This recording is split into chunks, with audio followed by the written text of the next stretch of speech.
Welcome back to another trip down the Vortex, the video Vortex. I'm Josh. I'm joined here with Professor Smoke. What's up? And we are from the All American Spookshow podcast, which comes out every Monday at 6 p.m. East. And you can listen to that wherever you get your podcasts or check them out right here on the YouTube channel. We also encourage you to go over to aaspookshow.com. That's the center of the Spook Show universe where you can see all of our past podcast archives. And you can join our Patreon from there, go to our TeePublic page, all that stuff. And so we encourage you to like and subscribe to this channel, this video, and all that stuff.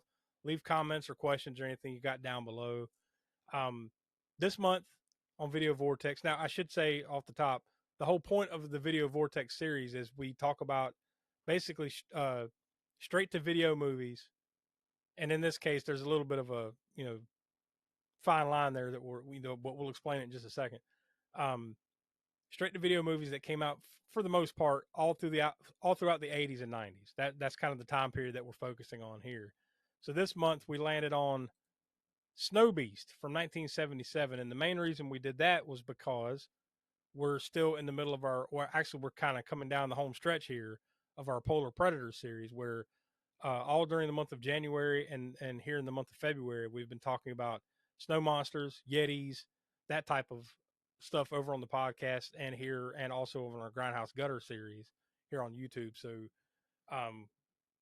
we kind of like ran through the list, spun the wheel, and we landed on Snowbeast from 1977. And this one kind of fits the criteria. I mean, it does fit the criteria, but it's kind of a little bit of a gray area because this one was actually originally released as a television movie, right? It's a direct-to-TV movie, which then eventually got released to VHS and DVD and all that stuff later on. But this one, do you have any history with this one as far as like you watched it back in the day or anything like that? Yeah, I did. I don't remember if I saw it necessarily the first time it aired. I would have been about 4 years old or whatever, but I mean, I very well could have, but I definitely saw it on TV was the first time I came across it. If it wasn't then it was in a rerun at some point, later 70s, early 80s maybe or so. And then, yeah, I did end up renting it one time on video, and I do know it was put out by World Vision Home Video. I think that's probably the first U.S. VHS release of it. Then it had some other, releases down the road, like including Good Times Home Video, which is probably the easiest and cheapest way to find it in the late 80s, right? But yeah, I remember renting it for sure on that, seeing it on TV and then renting on that World Vision Home Video clamshell tape. Another note, this kind of ties into the Spook Show because we did an episode on Kiss Meets the Phantom of the Park, and I don't remember which episode number, but it's been quite a few episodes back, right, on the regular Spook Show proper. That was like back in 2020 or so. It's been a while. Yeah, it's been a while.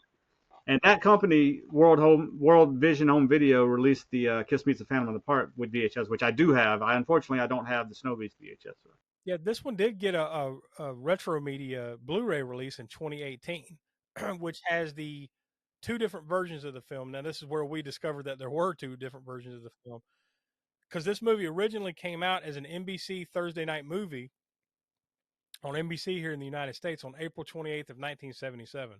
Apparently, a year later, in 1978, it reran on CBS as the CBS late movie, and it was cut. That may have been the one I saw, that second one in 78. Yeah, probably. Yeah, time-wise, that probably makes a little bit more sense, right, than you watching that in 77. But that one's actually shorter. So, like, the one that aired, the original that aired on NBC in 1977 was 88 minutes long. And then the one that was recut and reran for the CBS late movie in 78 was 72 minutes long. So they cut about 15, 16 minutes out of this movie for that version. But that Blu-ray release by Retro Media does have both versions of the movie on it. Now, I believe what I watched for this was the 88-minute original version. Because that seems like, I think the one that I watched, I believe it was on Tubi. That's about the running time it was. It was about an hour 28 or so. So it must be that version. So I would imagine what would be the major things that they would have cut out of this movie would be just because there was a love triangle going on in this movie. So maybe they cut some of that stuff out, right, for the shorter version? Probably, yeah, they might. And in all honesty, probably the reason they cut it some out is because they could put more commercials in it, more than likely. True.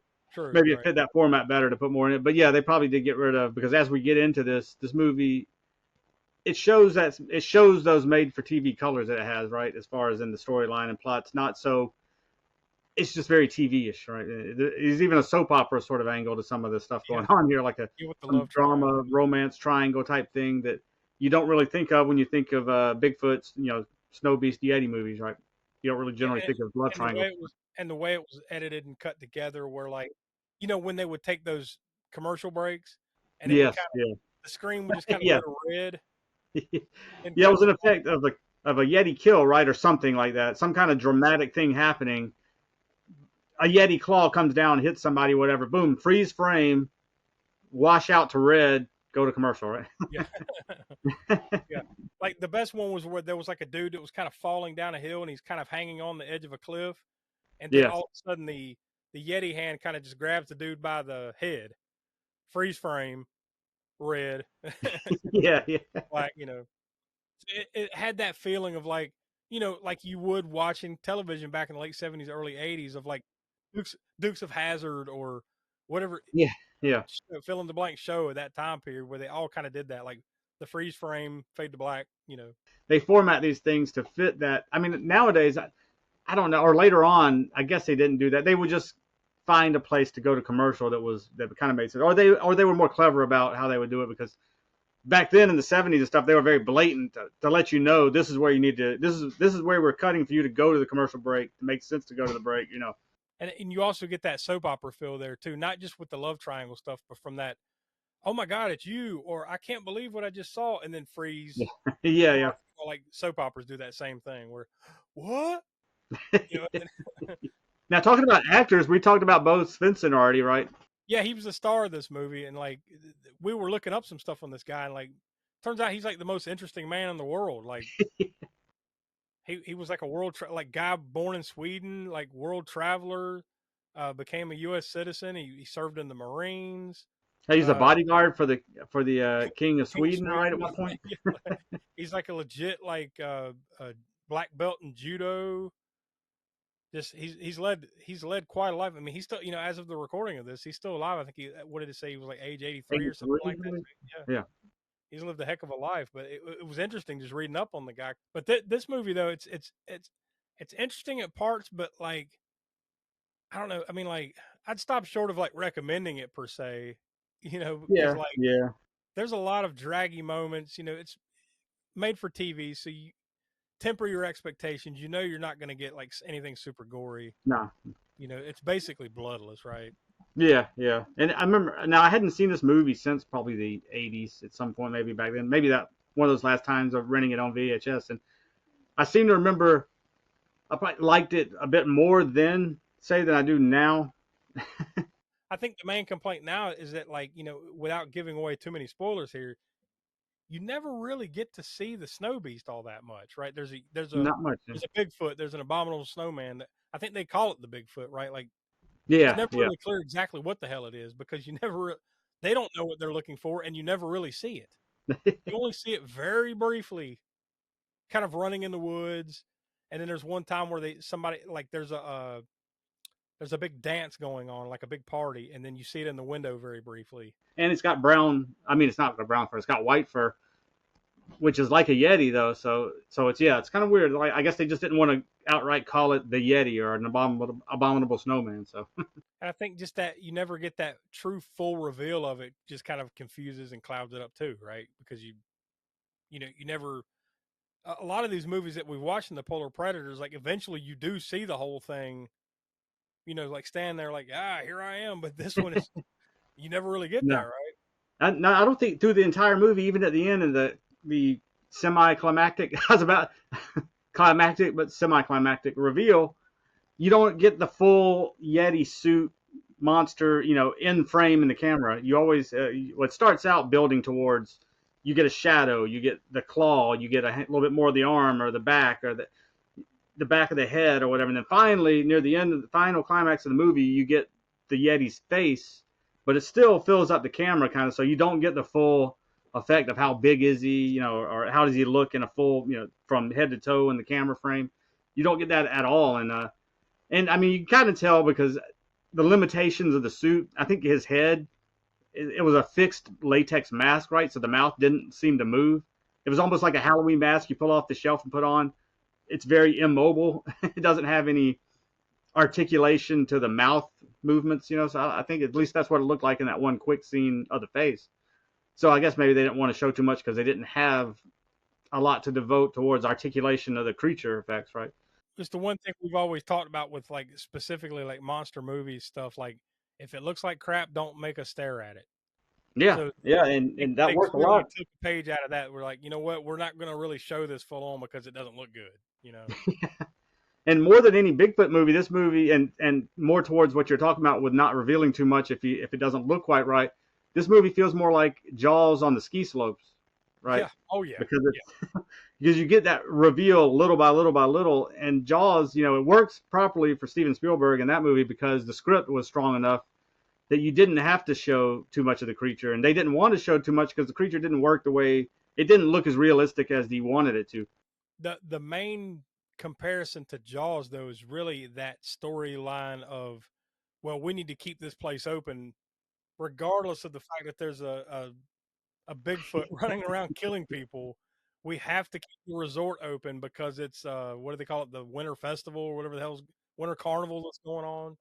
Yeah, So there's that greedy aspect from Jaws. You know that like the mayor of Jaws won't close the beach. It's the same thing. Like they won't close the resort because they got the big event. You know. one good positive of this movie too, though, is that setting. I think it was shot in Colorado. It very much looks like Colorado. It's one of my favorite kind of settings, which is snowy and isolated, right?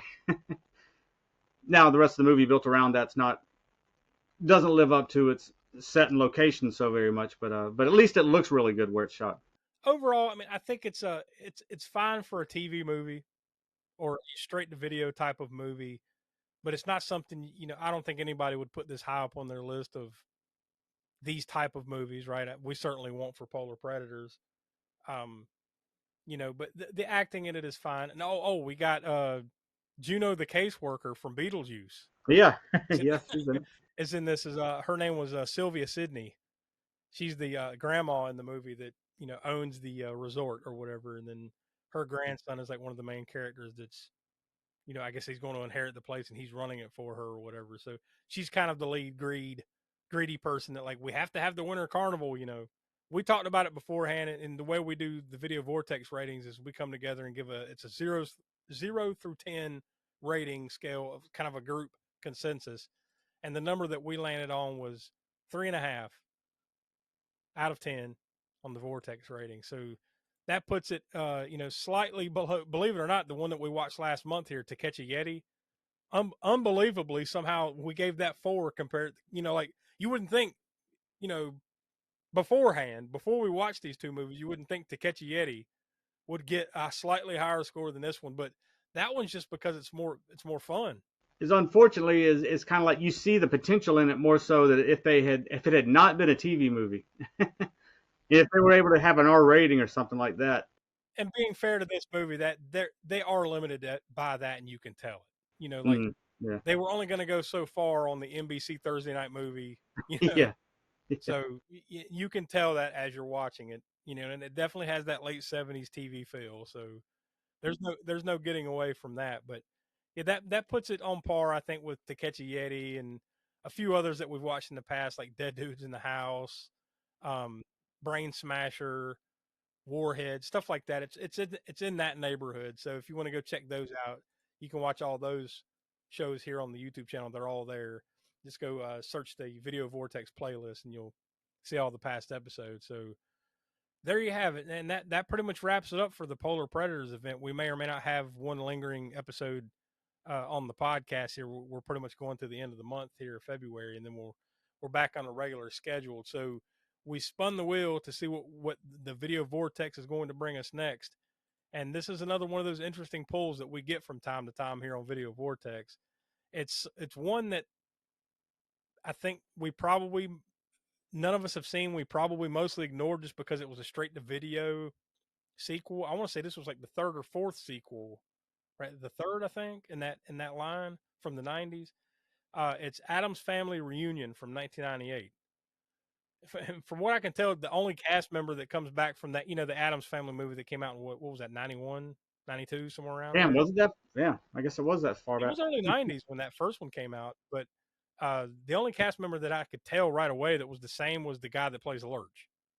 Hmm. All the rest is a completely different cast, like uh, Tim Curry and Daryl Hannah the leads in this one. So like, yeah, we'll see. I mean, this was like, I believe it was a TV movie that got released to video, just like this month's, Snowbeast. So kind of that same lineage, but we get these interesting kind of weird, like probably not the ones we would have picked kind of things Yeah. sometimes here on Vortex. And I think this is one of them. So, hey, you never know, right? You never know. Yeah.